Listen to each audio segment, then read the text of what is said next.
Hey guys, Ben here and welcome back to another video. Today we're going to be talking about Superman, Lois, the Arrowverse and the DCU. So if you do go on to enjoy the video, please be sure to leave a like and a comment and subscribe and turn on notifications so you don't miss any future DCTV videos later this year. Okay guys, so I am back for a couple of days, so this is my normal microphone, we're back in the normal setup. I'm actually moving, so things are going to be a little bit different for now. I'm going to use a different microphone, but today you got a normal style video, so let's go ahead and jump right into this because we've got three main topics. One is to do with the Arrowverse, one's to do with the DCU, and one is also to do with Superman Lois specifically. So we're going to start with Superman Lois. So this comes from Mastani on Twitter. He is very active online, posting lots about Superman Lois behind the scenes. Basically, it's kind of like your best place to go if you want to keep up to date. And so Elizabeth Tulloch, or Bitsy Tulloch, posted a photo, and this photo showcases her with her daughter on the first day she's ever actually gone on set properly, and she explains that it was because of the COVID protocol. She could only ever come into her trailer, so she could never go on set, so it was her first day. But what is interesting about this episode is it's being directed by Bitsy's husband. Now, of course, that gives them a good reason to have their daughter around because they are both in Vancouver right now as they go into directing this episode and also starring in the episode. The episode is titled Always My Hero. Now, could Always My Hero mean something a bit more ominous? Well, if you look at this photo that she posted, basically what people were pointing out online was, and this is very interesting because I didn't notice it at first, but if you look at Bitsy's outfit, it doesn't really look like a classic Lois outfit.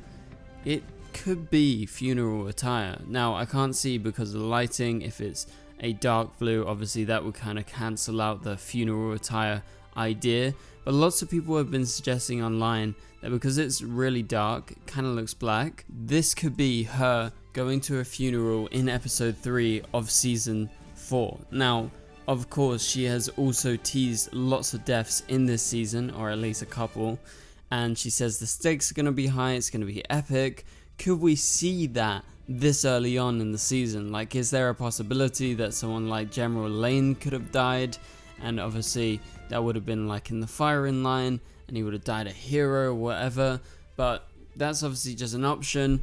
There could be other people like John Henry Irons, but I don't think those guys are going to die. I think, quite honestly, General Lane has quite a high opportunity of it being him, sadly, because I don't think they're going to write him into much more than 2 episodes that he is contracted to do. That is according to Dylan Walsh. And so, yeah, this is obviously a big moment for Bitsy personally, but it is very exciting because this is directed by her husband. And in terms of the costume, what do you guys think? Do you think it's a funeral kind of gown or dress? I think it could be, but I really can't tell because of the lighting. But for now, let's move on to the next topic. This is to do with the Arrowverse. This is actually a comment from Stephen Amell, who most recently was at a Comic-Con convention, and he was asked a bunch of questions by different people.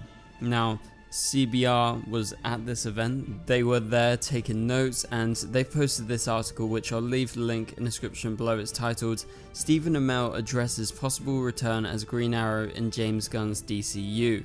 So Arrow star Stephen Amell has revealed if he'll be up for returning as Oliver Queen in the DCU. Now, this is what he says. So the question was, now that the Arrowverse is wrapped up, obviously you've still got Superman Lois to go, but technically The Flash was the wrap up. If James Gunn called you up to create a DC universe of movies, would you reprise your roles? Stephen replied to the fan, can we see 1 minute of film first? Yeah, I'd do it. That's it. So I don't know how to interpret this. I feel like it's 2 separate types of answers all in, 2 sentences, 2 very short sentences at that.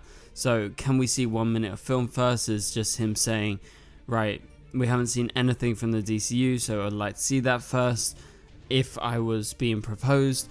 But his quick answer was, yes, I'd do it. So clearly he's open to returning because he obviously had a really good time with Arrow in the past and all the crossovers. I was actually watching the Invasion crossover today, and I just remembered how fun it was watching them, you know, week to week when the crossovers came out, and it was so good seeing the Flash, Supergirl, Arrow, Legends, and everyone all together. But anyway, so that is Steven's answer. He says yes, he'd do it if he was asked to help create a DC universe of movies, but also I presume the answer is in regards to him just appearing as Green Arrow. Like, I don't think it's about him having like a producer position just because he was a pivotal part in the Arrowverse building.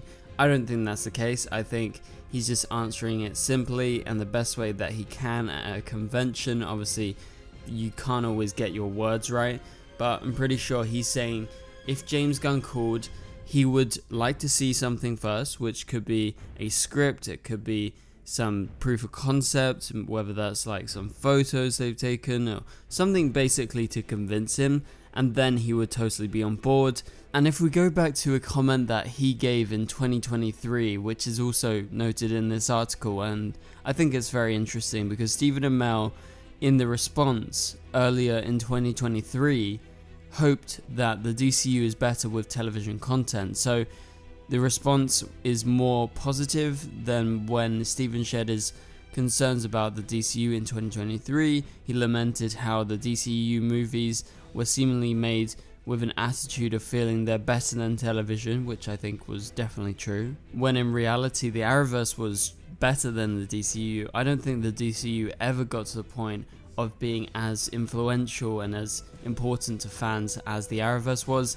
Yes, there was a couple of good films here and there, but I think overall it just didn't work. But the Arrowverse worked because of all the hard work that they put into the universe building with all the different TV shows.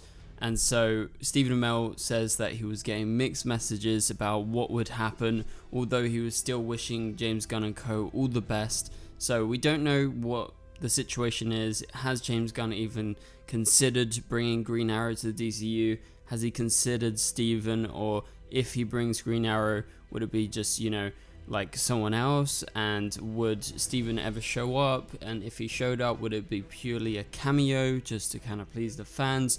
Or would it be something more substantial?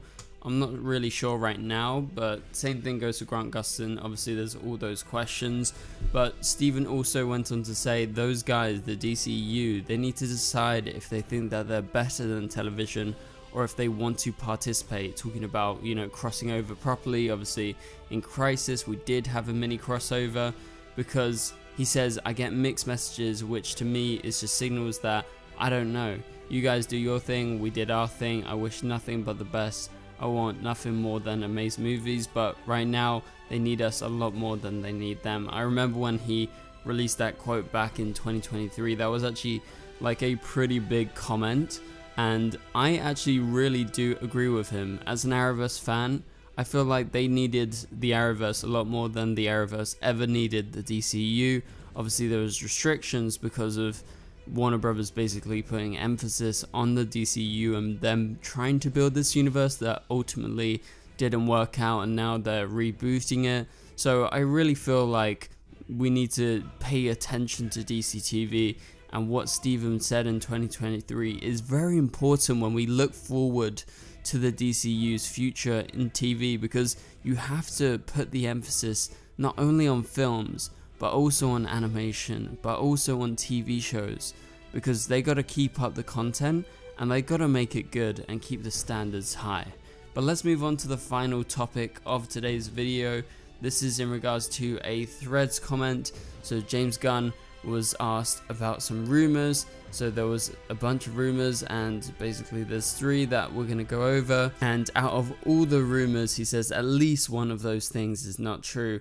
Have fun guessing. So it could be one or more. And so the rumor was Darren Aronofsky is in talks to direct Plastic Man for the DCU. I could see that, but I think that is one of the false ones. It seems, you know, a little outlandish right now, unless, you know, it's something that he's actually proposed. But the other one is that Rufi will be an open casting, they will look for actresses between 15 and 18 in Supergirl Woman of Tomorrow. Ruthie is one of the main characters in Supergirl Woman of Tomorrow in the comics, so it makes sense that they would get casting for that sometime soon, but it depends really when Supergirl Woman of Tomorrow is going to get started. If it's going to get started relatively soon in terms of pre-production, yeah, they can totally go cast for her, because it's going to be a longer process if they do an open casting. So that means anyone can, you know, apply for the role and potentially get it if they test well. So yeah, I think that one could be true. And the final rumor is a Teen Titans film is in early development in the DCU. Now I don't know where the source comes from, but this could be one of the false ones as well. But at the same time, you know, I can see a Teen Titans film happening, but it's not going to happen anytime soon. So I'm going to say for now, that's probably one of the false ones that James Gunn is debunking. But that pretty much does it for this video, guys. Thank you guys so much for watching. If you enjoyed the video, please be sure to leave a like and a comment and subscribe and turn on notifications so you don't miss any future videos. But for now, you can click on the top right corner of the screen to watch my latest video, and I'll catch you guys later. Goodbye.